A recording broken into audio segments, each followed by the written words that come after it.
Hello बच्चों। आज का बेटा अपना टॉपिक है करंट इलेक्ट्रिसिटी। देखो बेटा, लेसन का कितना अच्छा नाम है, नाम ही है करंट इलेक्ट्रिसिटी। नाम सुनते ही बॉडी में करंट आ जाती है, करंट आ जाती है, एनर्जी आ जाती है, मन पढ़ने को करने लगता है। ठीक है बेटा, तो इसमें एक अच्छा सा एक टॉपिक इसके अंदर करंट इलेक्ट्रिसिटी के अंदर आज अपने स्टार्ट करेंगे, ड्रिफ्ट वेलोसिटी। देखो बच्चों, ड्रिफ्ट वेलोसिटी के अंदर मैं आपको आज क्या कराने वाला हूँ। सबसे पहले मैं आपको शॉर्ट नोट्स इसके बना के दूंगा, इसका रिवाइज इसको करेंगे, रिवीजन करेंगे इसका अपने, फिर अपने 11 PYQ अपने इसके स्टडी करेंगे जो प्रीवियस बोर्ड एग्जाम में और नीट के एग्जाम में आए हुए हैं। चलिए बेटा स्टार्ट करते हैं, टाइम को वेस्ट किए बिना अपने स्टार्ट करते हैं। तो सबसे पहले हमें यहाँ पे शॉर्ट नोट्स के अंदर मैं आपको ये सिखाऊंगा कि ड्रिफ्ट वेलोसिटी के कौन से फॉर्मूलाज जो हैं वो अपने एग्जाम के अंदर पूछे जाते हैं बेसिकली। चलो बेटा, लेकिन ड्रिफ्ट वेलोसिटी को समझने से पहले सबसे पहले हमें एक वायर का पता होना चाहिए, वायर के बारे में। तो ये बेटा आपके पास एक वायर है, देखिए ये जो वायर है बच्चों, इसके लेंथ इसकी कितनी है, L है, और एरिया इसका कितना है, एरिया ऑफ क्रॉस सेक्शन इसका कितना है, A है। और आप सभी जानते हो कि हर वायर का एक रेजिस्टेंस होता है, और बच्चों ये रेजिस्टेंस जो होता है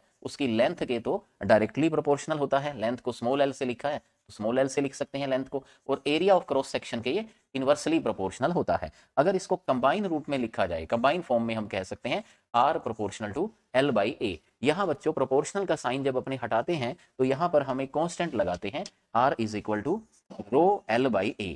यहाँ पर बच्चों रो एक कांस्टेंट है जो L और A पर डिपेंड नहीं करता है। रो को बोला जाता है बेटा स्पेसिफिक रेजिस्टेंस या रेजिस्टिविटी ऑफ वायर, और रो की जो बेटा यूनिट हो जाएगी, क्योंकि यहाँ पर रो क्या हो जाएगा बच्चों, यहाँ पे RA बाई L, तो इसकी यूनिट क्या हो जाएगी, ohm into metre square upon metre, यानी कि इसकी यूनिट बन जाएगी ohm into metre, ohm metre.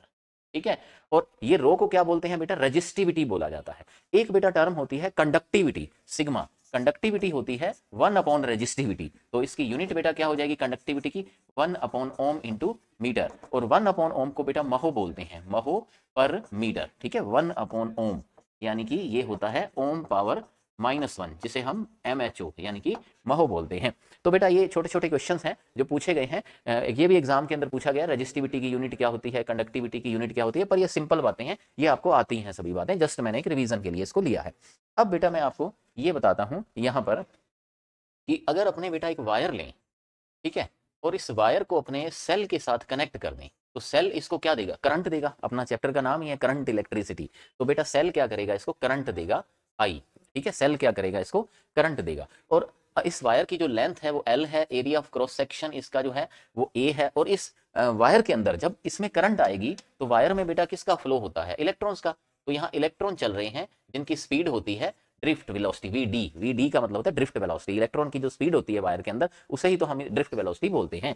अब बेटा इसमें जो करंट आई है, करंट का फॉर्मूला आप जनरल जानते ही हो कि करंट का फॉर्मूला तो क्या होता है, Q बाई T होता है, और Q क्या होता है, NE बाई टी। यहाँ N क्या होती है, टोटल नंबर ऑफ इलेक्ट्रॉन। लेकिन यहाँ पर एक स्पेशल बेटा यहाँ पे फॉर्मूला जो हमें ध्यान रखना पड़ता है कि कैपिटल N क्या होती है, N इंटू में AL।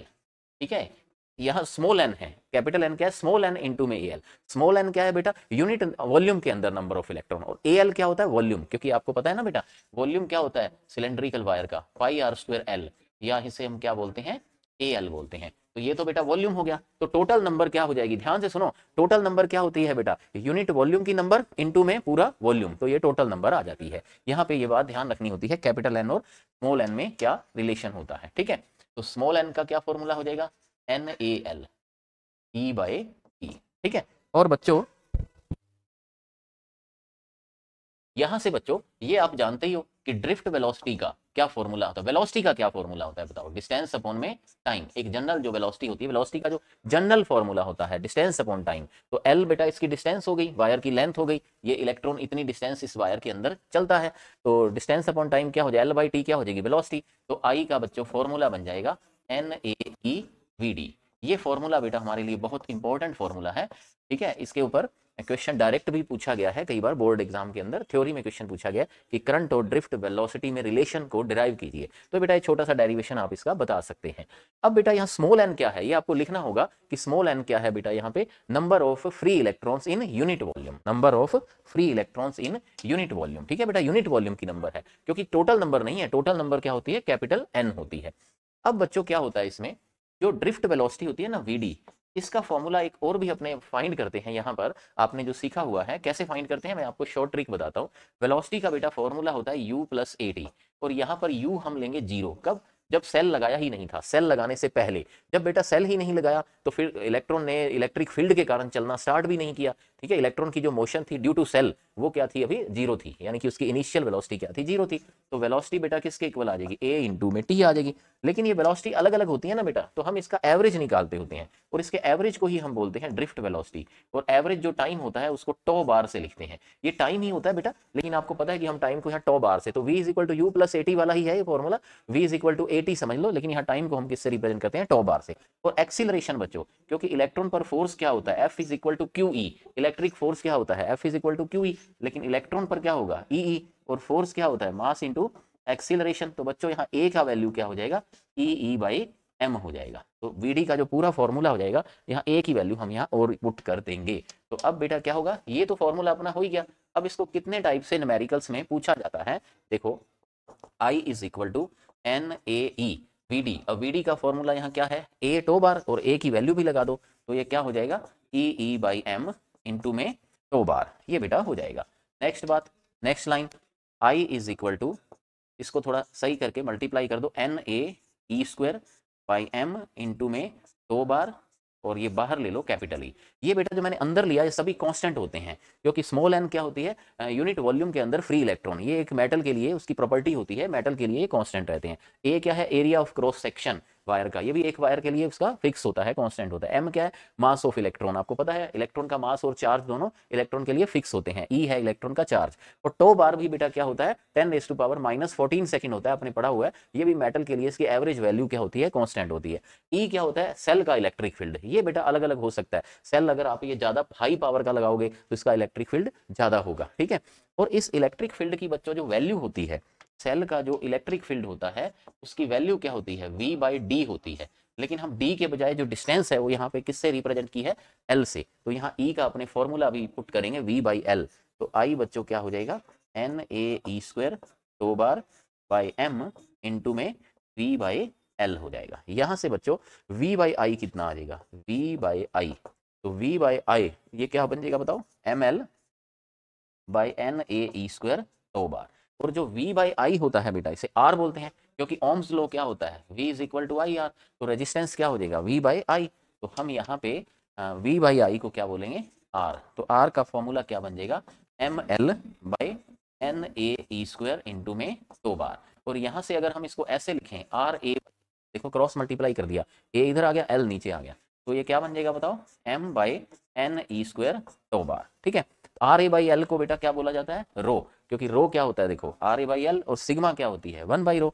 तो आर ए बाई एल को क्या बोला जाता है यहाँ पे, रो। तो rho is equal to m by n e square tau bar, ठीक है। और रो का उल्टा क्या होता है, सिग्मा, सिग्मा होता है 1 बाई रो, ठीक है। सिग्मा होता है 1 बाई रो, यानी n e square tau bar by m. तो ये बेटा सभी फॉर्मूले एक शॉर्ट नोट्स की फॉर्म में कनेक्ट हो जाते हैं। लेकिन एक बेटा और भी इसमें फॉर्मूला है, आई का क्या फॉर्मूला था, देखो आई का क्या फॉर्मूला है, n a e v d. यहां से बच्चों आई बाई ए, इसको क्या बोलेंगे बताओ, एन ई वी डी। इसको बोला जाता है करंट डेंसिटी। करंट डेंसिटी क्या होती है, एन ई वी डी। ये बेटा डायरेक्ट कई बार फॉर्मूला पूछा गया है न्यूमेरिकल के अंदर, नीट के अंदर या बोर्ड के अंदर डायरेक्ट पूछा गया, J is equal to n e v d. ये बेटा किसका फॉर्मूला हो गया आपके पास, करंट डेंसिटी का। अगर बेटा इस करंट डेंसिटी के फॉर्मूले के अंदर यहाँ हम वी डी लगा दें, वी डी का क्या फॉर्मूला था, e by m into tau bar. तो बेटा J का जो क्या फॉर्मूला बन जाएगा, n e square tau bar by m into में E। ये बेटा J का एक फॉर्मूला बन जाएगा। और n e square tau bar by m, n e square tau bar by m, ये सिग्मा बन जाएगा, ठीक है, क्योंकि सिग्मा 1 अपॉन रो है। तो ये बेटा कितना बन जाएगा, n e square tau bar by m, ये सिग्मा के इक्वल हो जाएगा। तो यहाँ से क्या बन जाएगा बेटा, यहाँ से क्या बन जाएगा, J is equal to sigma into में E बन जाएगा, ठीक है। या सिग्मा को 1 अपॉन रो रखें तो E बाई रो, ये बेटा J का भी फॉर्मूला हो जाएगा। तो आप देखो बेटा शॉर्ट नोट्स के अंदर मैंने आपको 3-4 बातें बताई हैं, देखो पॉइंट्स में इसको याद कर लो। फर्स्ट पॉइंट तो मैंने ये बताया है आपको कि R का जो फॉर्मूला होता है वो क्या होता है, रो L बाई ए होता है। ये सबसे सिंपल बात थी। यहाँ से आपको रो पता लग गया, रेजिस्टिविटी बच्चों को पता लग गया, रो का मतलब रेजिस्टिविटी और सिग्मा का मतलब कंडक्टिविटी और उसकी यूनिट वगैरह पता चल गई। फिर मैंने आपको शॉर्ट में ये बना के दिया कि आई होता है NaEVD। लेकिन बेटा इसमें कई बार ना ऐसे बोर्ड में जैसे थ्योरी में भी ये पूछा गया है थ्योरेटिकल क्वेश्चन कि करंट का फॉर्मूला बताओ और इसके बेस के ऊपर ओम्स लॉ को अप्लाई करते हुए रेजिस्टेंस और रेजिस्टिविटी और कंडक्टिविटी के फॉर्मूले, यहां तक इसका डेरिवेशन पूछा गया। ठीक है, और नीट जेई मेंस में तो बेटा ये क्वेश्चन आएगा ही सही फॉर्मूला बनाना। तो इसके लिए आपको करना क्या है, देखो सेकंड पॉइंट तो आप ये, यानी ये हो गया आपका पूरा सेकंड पॉइंट। ठीक है, क्या आपको ये फॉर्मूला आना चाहिए करंट का। और थर्ड पॉइंट बेटा ये हो गया, ये तो छोटी छोटी बातें थी। थर्ड पॉइंट ये हो गया ड्रिफ्ट वेलोसिटी का ए टो बार वाला फॉर्मूला।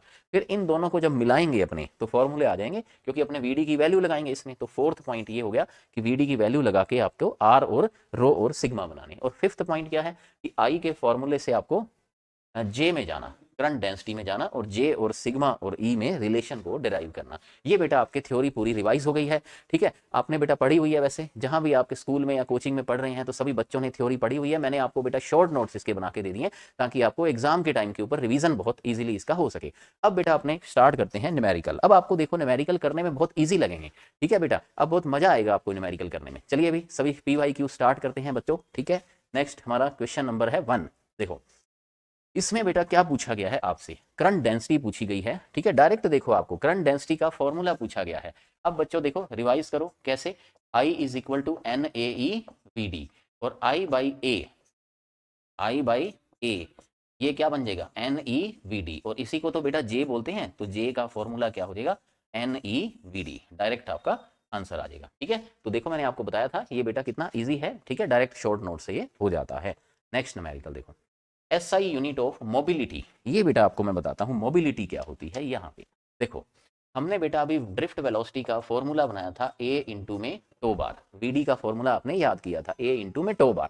यहां से बच्चों मोबिलिटी निकलेगी। देखो कैसे, A का फॉर्मूला था EE बाई एम इंटू में टो बार। ठीक है, ये हो गया बेटा VD का फॉर्मूला। अब इसमें वही बात है क्या कि इसमें इसको हम ऐसे लिखते हैं E tau bar by M into में कैपिटल ई, क्योंकि मैं बेटा अभी आपको बता रहा था, अभी थ्योरेटिकल पोर्शन के अंदर मैं बता रहा था कि ई टो बार बाई एम ये कांस्टेंट होते हैं और वेरिएबल कौन होता है ई। कैपिटल ई क्या है, सेल का इलेक्ट्रिक फील्ड होता है। सेल पावरफुल लगाते हैं तो उसका इलेक्ट्रिक फील्ड ज्यादा होता है। तो ये पूरा बेटा कांस्टेंट हो गया, तो हम वीडी को लिख सकते हैं म्यू इंटू में ई। ठीक है, ये बेटा वीडी का फॉर्मूला। इसमें म्यू जो होता है वो किसके इक्वल हो गया बताओ, ई टो बार बाई एम, और ये तीनों ही बेटा कांस्टेंट होते हैं तो म्यू भी क्या होता है, कांस्टेंट होता है। ठीक है, एक मेटल के लिए, मेटेलिक वायर के लिए म्यू उसको बोलते हैं बेटा इलेक्ट्रॉन्स की मोबिलिटी, मतलब इलेक्ट्रॉन्स की जो मोबिलिटी होती है किसी वायर के अंदर उसको अपने म्यू से रिप्रेजेंट करते हैं, है ना बेटा। और म्यू का कोई आपसे ये पूछे कि मोबिलिटी की यूनिट क्या होती है, यहाँ तो हमसे ये पूछा गया, तो म्यू क्या हो जाएगी VD बाई ई। कोई डेफिनेशन पूछे बेटा डेफिनेशन भी बता देता हूँ। म्यू क्या हो गया VD बाई ई। अगर ई हम अप्लाई करें 1 वोल्ट पर मीटर, ठीक है, इलेक्ट्रिक फील्ड कितना लगाएं, सेल का electric field 1 volt per metre, 1 volt per metre वाला हम सेल लगाएं तो म्यू किसके इक्वल हो जाएगी, VD के। तो जितनी ड्रिफ्ट वेलोसिटी गेन करते हैं इलेक्ट्रॉन उसकी वैल्यू को बोलते हैं, अगर वो ज़्यादा मतलब इलेक्ट्रॉन जो फ्री इलेक्ट्रॉन होते हैं उनकी वेलोसिटी ज़्यादा मिलती है उनको, तो इसका मतलब उनकी मोबिलिटी ज़्यादा होती है। ठीक है, तो इसका मतलब यूनिट इलेक्ट्रिक फील्ड से जो वेलोसिटी गेन करते हैं फ्री इलेक्ट्रॉन उसकी वैल्यू को किसके बराबर बोला जाता है, मोबिलिटी के। अब आइए इसकी आपको यूनिट पूछी गई है। सब कुछ आपने बेसिक कंसेप्ट सीख लिया कि मोबिलिटी के बारे में क्या क्या बातें पूछ सकता है, फॉर्मूला भी पूछ सकता था, यहाँ यूनिट पूछी है। तो वेलोसिटी की बेटा क्या होती है, मीटर पर सेकेंड। ठीक है, और इलेक्ट्रिक फील्ड की क्या होती है बताओ, वोल्ट पर मीटर होती है, क्योंकि इलेक्ट्रिक फील्ड है ही बेटा वही E is equal to V by d, यानी वोल्ट पर मीटर। तो क्या बन जाएगी बच्चों बताओ, metre square by volt into second. कौन सा आंसर हो जाएगा बेटा, metre square by volt into second, मतलब वोल्ट पावर -1 सेकेंड पावर -1। ठीक है बेटा, तो ये आपने मोबिलिटी की यूनिट बनानी भी सीख ली और मोबिलिटी के अंदर आपने फॉर्मूला बनाना भी सीख लिया, VD is equal to 8 over के बेस के ऊपर। ये बेटा आपका था न्यूमेरिकल नंबर 2। न्यूमेरिकल नंबर 3 देखिए, देखो ये भी एक अच्छा PYQ है। Estimate the average drift speed of conduction electron, conduction mean free electrons in A copper wire of cross sectional area, ये आपको गिवन है।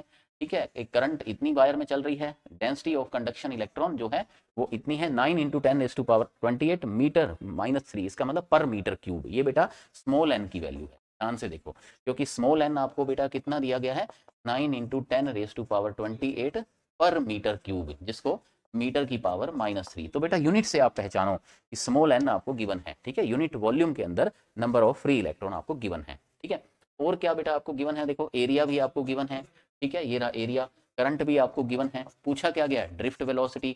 तो करंट और ड्रिफ्ट वेलोसिटी का रिलेशन तो बेटा आपने अब याद कर ही लिया है, n a e v d. तो बहुत सिंपल क्वेश्चन है, वी डी क्या आ जाएगा, I by n a e. V d क्या होएगा बेटा, आई बाई एन ए ई। और करंट आपको कितनी दी गई है, देखो यहाँ पे 1.5 एम्पियर। एन क्या है बताओ, 9 इंटू 10⁻28। एरिया कितना है बेटा बताओ, 1 इंटू 10⁻⁻7। और इलेक्ट्रॉन पे चार्ज कितना होता है बच्चों, 1.6 इंटू 10⁻⁻19। ये स्मॉल ई, ये इलेक्ट्रॉन का चार्ज होता है। तो वी डी बच्चों कितना आ जाएगा, देखो पॉइंट से पॉइंट उड़ा दो इसका, और ये 3 पे कट जाएगा। ठीक है, 9 इंटू 10⁻18 है ना, ये 3 से कट के यहाँ पे आ जाएगा 5। तो ये आ जाएगा बच्चों 5/3 इंटू 16 कितना हो जाएगा, 48 इंटू में। अब 10 की पावर बेटा देख लो, ऊपर तो कुछ भी नहीं है, 1 है, 28, ये -19 और -7 कितनी होगी, -26। तो यहाँ बेटा 100 बच जाएगा। ठीक है, तो इसको ऑलमोस्ट में अगर आप सॉल्व करेंगे ना बेटा, जैसे देखो ये इसको 50 मान लो, तो ये ऑलमोस्ट कितना आ जाएगा, 10 आ जाएगा। तो ये इसका आंसर कितना आ जाएगा, ऑलमोस्ट इक्वल टू 10⁻³ मीटर पर सेकेंड। जब ये क्वेश्चन आया था ना बेटा, एक्चुअल में इसका आंसर था 1.01 इंटू 10⁻³ मीटर पर सेकेंड। तो 1.01 तो 1 ही होता है, तो ये 10⁻³ मीटर पर सेकेंड। तो अगर आपको बेटा इसमें मैं ये कह रहा था कि आपको ये पता है कि कौन से फॉर्मूले से होना है, तो आप इसको इजीली बना सकते हो। नेक्स्ट करते हैं क्वेश्चन नंबर 4। देखिए, a steady current flows through a metallic wire. बेटा एक वायर में करंट चल रही है, इसका एरिया ऑफ क्रॉस सेक्शन हम इंक्रीज कर रहे हैं धीरे धीरे। ठीक है, तो ड्रिफ्ट वेलोसिटी और एरिया में आपको ग्राफ बताना है। बहुत सिंपल है बेटा, I is equal to n a e v d, क्योंकि अपने शॉर्ट नोट्स जो बनाए हैं उसमें से बस फॉर्मूला आपको पिक करना है। तो आपको यहाँ से बेटा पता ही चल जाएगा कि वी डी किसके इक्वल हो जाएगा बताओ, I by n a e के। तो यहाँ पर v d inversely proportional to area. तो इनवर्सली वाला बेटा कौन सा ग्राफ सही हो जाएगा, ये फर्स्ट वाला ग्राफ इसका सही हो जाएगा। बहुत ही सिंपल बात है बेटा, एरिया के साथ इसका रिलेशन पूछा गया है एक वायर के अंदर। ठीक है, इसमें एरिया ऑफ क्रॉस सेक्शन को हम इंक्रीज करते हैं, तो इसमें ड्रिफ्ट वेलोसिटी में क्या चेंज होगा उसका ग्राफ पूछा गया था। ये बेटा बहुत अच्छा क्वेश्चन था।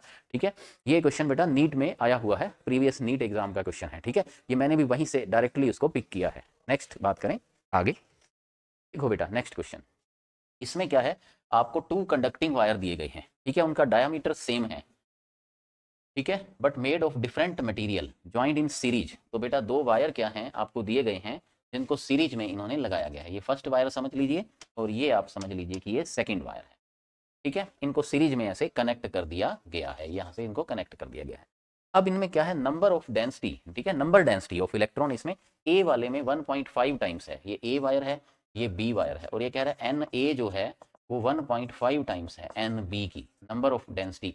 Number density of free electron, मतलब ये स्मॉल एन हो गई है, क्योंकि इसकी यूनिट होती है ना बेटा पर मीटर क्यूब। तो डेंसिटी भी तो यही होती है, पर डेंसिटी मास पर मीटर क्यूब होती है, नंबर पर मीटर क्यूब है, इसलिए इसको नंबर डेंसिटी बोला गया है। ये बात समझ में आ गई बेटा, समझ गए ना मेरी बात को, कि अपने स्मॉल एन क्या होती है बेटा, number of free electron in unit volume. ठीक है, लेकिन इसको नंबर डेंसिटी बोला जाता है, क्योंकि डेंसिटी होती है मास पर यूनिट वॉल्यूम, ये है नंबर पर यूनिट वॉल्यूम, तो इसको बोला जाता है नंबर डेंसिटी स्मॉल एन को। Find the ratio of drift velocity. तो फिर से वही बात बेटा कहेंगे अपने कि ड्रिफ्ट वेलोसिटी का फॉर्मूला क्या था, I is equal to n a e v d से। वी डी किसके इक्वल हो जाएगा बेटा बताओ, I by n a e. अब देखो आप, मेन बात बेटा देखो, दोनों वायर सीरीज में हैं, तो सीरीज में करंट क्या होती है, सेम होती है। जो करंट फर्स्ट वायर से पास होगी वही तो सेकंड वायर से पास होगी, तो करंट बेटा इनकी सेम होगी। ठीक है, डायामीटर इनका सेम दिया गया है, मतलब एरिया भी इनका, एरिया ऑफ क्रॉस सेक्शन भी सेम हो गया, ई वैसे ही सेम हो गया। तो v d inversely proportional to किसके हो गई, नंबर डेंसिटी के। तो इसका मतलब इसका जो आपको पूछा गया ना ratio of drift velocity a और बी में, तो वी डी ए वायर का by v d b wire का किसके इक्वल हो जाएगा, 1/n है ना बेटा, तो n b by n a. ठीक है, और आपको यहाँ पे वैल्यू एन ए की दी हुई है, तो एन बी को तो ऐसे ही रख दो और एन ए की वैल्यू लगा दो 1.5 एन बी से एन बी कट गया, तो कितना आ जाएगा 1/1.5। ये बेटा आपका आंसर हो जाएगा। इसको आगे सोल्व कर सकते हो, पॉइंट को उड़ा दो तो ये 10/15 हो जाएगा, यानी कि 5 पे कट के 2/3 भी हो सकता है। आंसर यहाँ तक हो या आगे यहाँ तक जाए, दोनों ही तरह से आप आंसर को इसको नोट कर सकते हो। बेटा समझ में आ गया, कितना अच्छा क्वेश्चन था अपना। यहाँ से आपको ये इसका कंसेप्ट था जो आपने सीखा था। नोट कर ले बेटा इस क्वेश्चन को, नोट्स बना लो इसके, नोट कर लो। ठीक है, नेक्स्ट सीखते हैं second question. Next question, question number 6।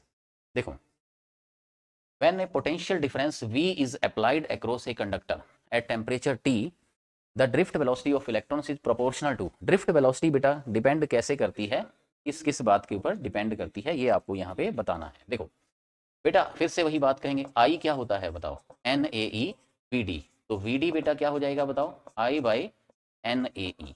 ठीक है, अब इसने बेटा पूछा है कि हमें पोटेंशियल डिफरेंस लगाया गया है, तो बेटा आई क्या होती है, वी बाई आर, क्योंकि ओम्स लो है ना, v is equal to I r, v is equal to I r, तो बेटा आई क्या हो जाएगी, वी बाई आर। तो इस फॉर्मूले को आगे लिखना सीखो, v by n a e into में आर। तो देखो बेटा यहाँ पर वी डी किसके प्रोपोर्शनल हो जाएगा, कैपिटल वी के, तो कौन सा आंसर आ जाएगा इसका, सी आंसर आ जाएगा। ड्रिफ्ट वेलोसिटी किसके ऊपर डिपेंड करती है, ठीक है, कैपिटल वी के ऊपर। अब बेटा बात रही यहाँ टेम्परेचर की, ये दोनों रिलेशन गलत हैं, ठीक है, टेम्परेचर पर डायरेक्टली नहीं। यहाँ सुनो बेटा, क्या वीडी टेम्परेचर पर डिपेंड करती है, ये भी एक हमारा न्यूमेरिकल है, बहुत अच्छा क्वेश्चन है। यहाँ तो बेटा नहीं आया टेम्परेचर, लेकिन जो रेजिस्टेंस है ये बेटा क्या होता है, टेम्परेचर के डायरेक्टली प्रोपोर्शनल होता है, आर प्रोपोर्शनल टू टी होता है। तो यहाँ पर वीडी बेटा रेजिस्टेंस के ऊपर डिपेंड करती है, और टेम्परेचर बढ़ाने पर रेजिस्टेंस बढ़ेगा, टेम्परेचर बढ़ाएंगे तो रेजिस्टेंस बढ़ेगा, तो ड्रिफ्ट वेलोसिटी क्या होगी, कम होगी। तो टेम्परेचर बढ़ाने पर ड्रिफ्ट वेलोसिटी कम होती है। ये अगर पूछे कि टेम्परेचर को ज्यादा कर दो तो ड्रिफ्ट वेलोसिटी क्या होगी, कम होगी, लेकिन ये तो दोनों ही प्रोपोर्शनल में है, तो दोनों बता रहे थे कि वेलोसिटी बढ़नी चाहिए, तो ये दोनों ही रॉन्ग हो जाएंगे। नोट कर लो इसको अच्छे से। क्वेश्चन नंबर 7 देखो, इसमें बेटा क्या है, दो वायर हैं पी और क्यू। देखो अब थोड़ा सा इसका लेवल हल्का सा बढ़ेगा इसका, देखो, लेकिन हम धीरे धीरे बेटा ऐसे लेवल को बढ़ाएंगे ना, सीढ़ियां धीरे धीरे चढ़ेंगे, तो फिर आपको पता नहीं चलेगा। देखो क्वेश्चन ये भी इजी लगेंगे अब आपको, सब पी वाई क्यू इजी लगेंगे, ठीक है। ये सभी आपके क्वेश्चन मैंने पुराने जो क्वेश्चन की जो बुक है, ठीक है, पी वाई क्यू वाली, उनमें से मैंने लिए गए हैं, ठीक है, और आपको सिखाया गया है अच्छे कंसेप्ट से। देखो बेटा अब देखो, अब सीखो इसको अच्छे से। यहाँ पे क्या दे रखा है इसने बेटा, कि वायर्स हैं पी और क्यू, ठीक है, सेम मटेरियल है, सेम लेंथ है, सेम मटेरियल है, सेम लेंथ है, but different cross sectional area है, ठीक है। और उनको पहले क्या लगाया गया है, कनेक्ट किया गया ईएमएफ के सोर्स से, यानी सेल से कनेक्ट किया गया। रेशियो बताना है ड्रिफ्ट वेलोसिटी का वायर पी और क्यू में, अगर इन्हें सीरीज में लगाया गया है। देखो बेटा पहले दोनों वायर को सीरीज में लगा देते हैं, पी और क्यू को, तो सीरीज में बच्चों करंट क्या होगी, सेम होगी। आपको पता है कि सीरीज में करंट क्या रहती है, सेम रहती है, ठीक है। और आई का फॉर्मूला क्या होता है बताओ बेटा, n a e v d, n a v d, तो वी डी का क्या फॉर्मूला हो जाएगा बताओ, I by n a e. Current इसमें क्या हो गई बताओ, सेम हो गई, ठीक है। कंडीशन देखो बस आप, तो करंट सेम हो गई, ई वैसे ही सेम है, एन बेटा सेम है। क्यों एन सेम है, क्योंकि वो सेम मटेरियल के हैं, तो एक मटेरियल के अंदर, एक मेटल के अंदर नंबर डेंसिटी जो होती है फ्री इलेक्ट्रॉन की, वो कांस्टेंट होती है। तो वी डी बेटा इनवर्सली प्रोपोर्शनल टू एरिया आ गया। इसका मतलब वी डी पी वायर का अपॉन में वी डी क्यू वायर का, ये बेटा किसके इक्वल हो जाएगा, इनवर्सली है ना, तो ए टू बाई ए वन हो जाएगा, ठीक है, ए टू बाई ए वन हो जाएगा, ठीक है। बस यही इसका आंसर आ जाएगा, ठीक है, यही इसका आंसर है कि ये A2 बाई A1 हो जाएगा। लेकिन अब इन्हें पैरेलल में जोड़ते हैं बेटा, तो सेकंड क्वेश्चन देखो, जब हमने इनको पैरेलल में जोड़ा, यहाँ पे देखो सेकंड पार्ट पैरेलल में, अगर बेटा इन दोनों वायर्स को आप ऐसे पैरेलल में कनेक्ट करके फिर आप बैटरी के साथ इनको कनेक्ट कर दोगे, ये ऊपर वाला वायर P है, नीचे वाला वायर Q है, ये बेटा दोनों वायर हो गए, आपने इसको बैटरी के साथ कनेक्ट कर दिया पैरेलल कॉम्बिनेशन में जोड़ के। अब बेटा क्या होगा, पैरेलल में तो वोल्टेज सेम रहती है। अब वीडी का जो फॉर्मूला है आपका, वो तो क्या है देखो, आई बाई एन ए ई।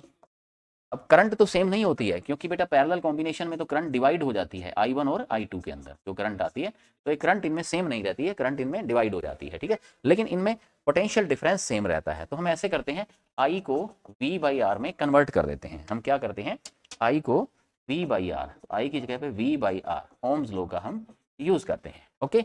अब देखो, अब पैरेलल में वोल्टेज सेम है, एन सेम है, ई सेम है ना।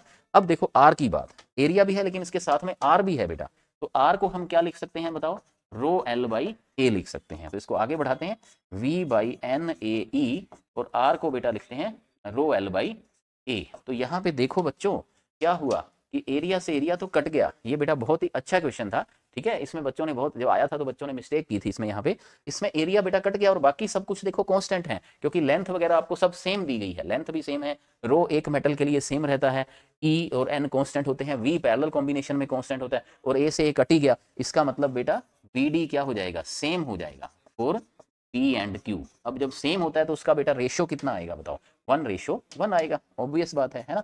तो ये देखो बेटा कितनी अच्छी बात है कि पैरेलल में वायर को जोड़ के फिर ड्रिफ्ट वेलोसिटी का इनमें रेशियो बताना है पी और क्यू के अंदर, इसमें वो एरिया पर डिपेंड नहीं करता। यहां से बच्चों ने पता क्या सीखा बेटा, कि वीडी इनवर्सली प्रोपोर्शनल टू हम एरिया लेते हैं, लेकिन ये हर बार नहीं होता है। देख लो यहाँ पे करंट सेम है, उस केस में होता है, ठीक है। अगर करंट का डिस्ट्रीब्यूशन हो जाता है, करंट सेम नहीं हो, फिर ये नहीं होता है, फिर इसको आगे बढ़ाना पड़ता है। तो ये बेटा आपके लिए बहुत ही एक इंपॉर्टेंट PYQ था, एक इंपॉर्टेंट कंसेप्ट था। नेक्स्ट चलते हैं न्यूमेरिकल नंबर 8 में। देखिए, the potential difference applied across A given conductor is doubled. देखो बेटा, पोटेंशियल डिफरेंस डबल कर दिया तो क्या इफेक्ट पड़ेगा मोबिलिटी के ऊपर और करंट डेंसिटी के ऊपर। करंट डेंसिटी का मतलब जे और मोबिलिटी का मतलब क्या होता है, म्यू होता है। ठीक है, तो देखो बेटा, म्यू आई कहां से थी, हमारा वीडी का फॉर्मूला क्या था, देखो बेटा, ए टो बार। सारे फॉर्मूले रिवाइज करो, ए टो बार था। ठीक है, और ए बेटा किसके इक्वल था बताओ, ई बाई एम इंटू में टो बार। ओके, अब हमने क्या किया था यहां से बच्चों, e tau bar by m constant को अलग कर लिया था और ई को, कैपिटल ई को, वेरिएबल जो सेल का इलेक्ट्रिक फील्ड था उसको हमने अलग कर दिया था, तो हमारे पास v d is equal to mu E आ गया था।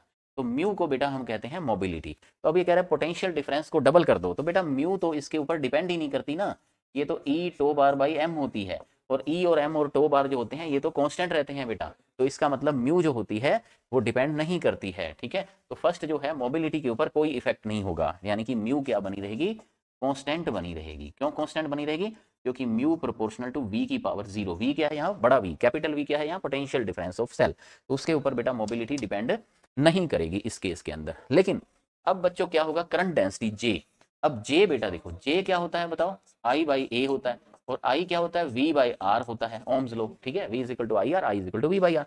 अब ये क्या कह रहा है बेटा, यहाँ पे देखो क्या कह रहा है यहाँ पे, कि अपने क्या किया, एक वायर लिया था, उसके अपने पोटेंशियल डिफरेंस को डबल कर दिया। तो अगर अपने बेटा पोटेंशियल डिफरेंस को डबल कर देंगे तो जे भी डबल हो जाएगा, यानी जे प्रोपोर्शनल टू कैपिटल वी होता है। ठीक है, तो जे प्रोपोर्शनल टू आई होता है, पर आई आगे क्या होती है, वी बाई आर होती है। ठीक है, तो आई प्रोपोर्शनल टू वी होती है, तो हम कह सकते हैं जे प्रोपोर्शनल टू आई, पर जे प्रोपोर्शनल टू वी होता है। ये भी बेटा एक अच्छा क्वेश्चन था। ठीक है, बहुत अच्छा कंसेप्ट था जिसमें आपने सीखा इसको कि मोबिलिटी होती है वो पोटेंशियल डिफरेंस पे डिपेंड नहीं करती है, लेकिन करंट डेंसिटी जो होती है वो डिपेंड करती है, तो करंट डेंसिटी इसमें चेंज हो जाती है। नेक्स्ट बात,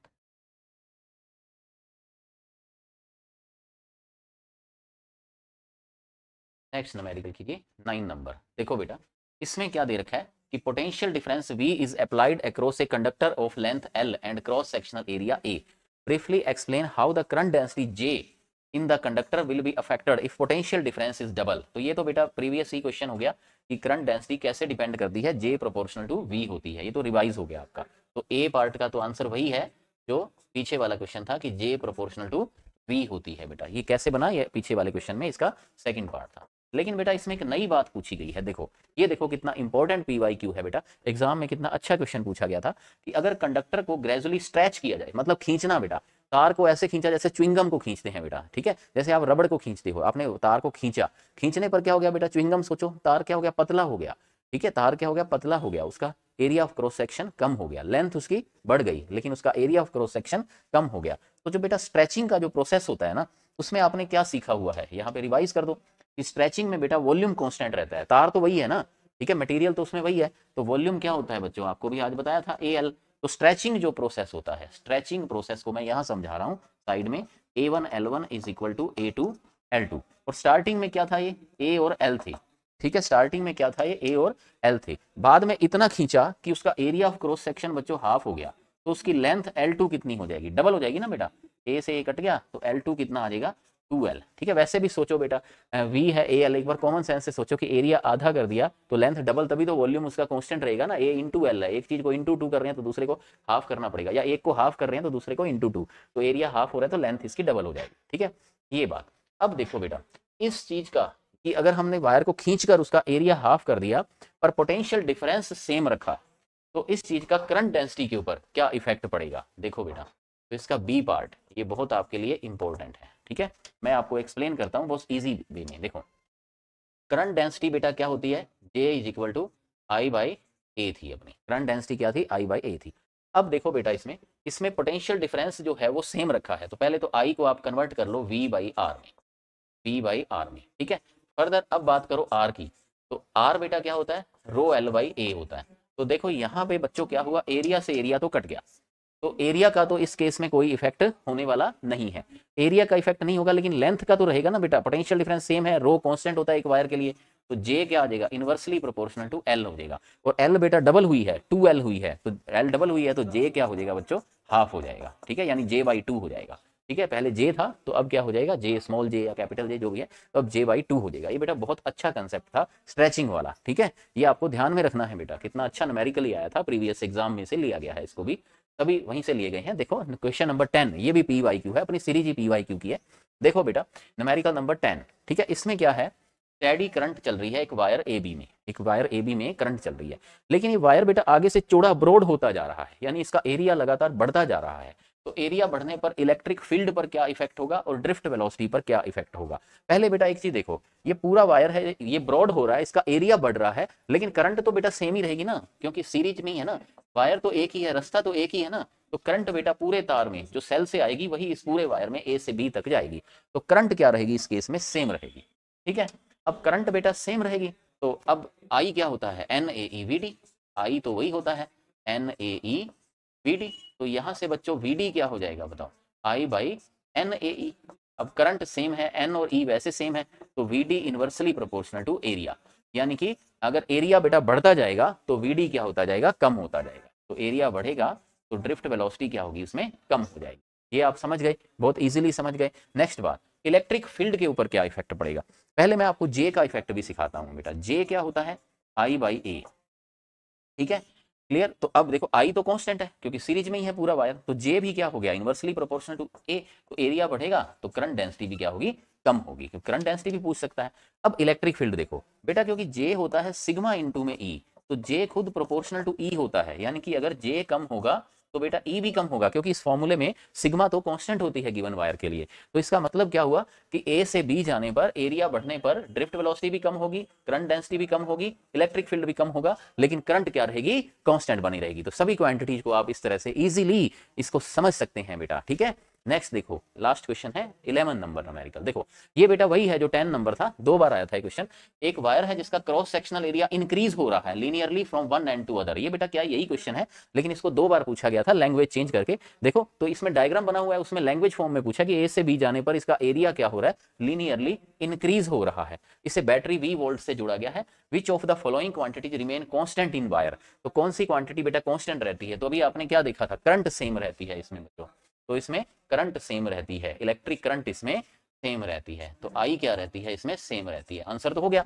बाकी बातों का पूछे तो आप समझ गए ना बेटा, ड्रिफ्ट वेलोसिटी भी इसकी कम होती है क्योंकि एरिया लीनियरली इंक्रीज हो रहा है, तो ड्रिफ्ट वेलोसिटी भी इसकी कम होती है, ड्रिफ्ट स्पीड भी कम होती है, जे भी कम होता है, ठीक है, और इलेक्ट्रिक फील्ड भी इसमें कम होता है। जस्टिफाई योर आंसर, ठीक है, तो ये यहाँ पर इसका जस्टिफिकेशन या एक्सप्लेनेशन आपको यहाँ पे दी हुई है। तो ये बेटा आपका बहुत अच्छा टॉपिक था ड्रिफ्ट वेलोसिटी, जिसके ऊपर आपने सभी PYQ सीखे, इसके शॉर्ट सोल्यूशन सीखे और इंक्लूडिंग शॉर्ट नोट्स। अब बेटा इसमें तो आपको कोई प्रॉब्लम, जो आपने पढ़ लिया इसकी प्रॉब्लम तो आपकी हमेशा के लिए अब खत्म हो चुकी है बेटा, आप इसमें डाउटलेस हो चुके हैं। बस अच्छे से इसको नोट्स बना लीजिए, पढ़ते रहिए। मिलते हैं जल्दी ही नेक्स्ट क्लास में। Wish you all the best.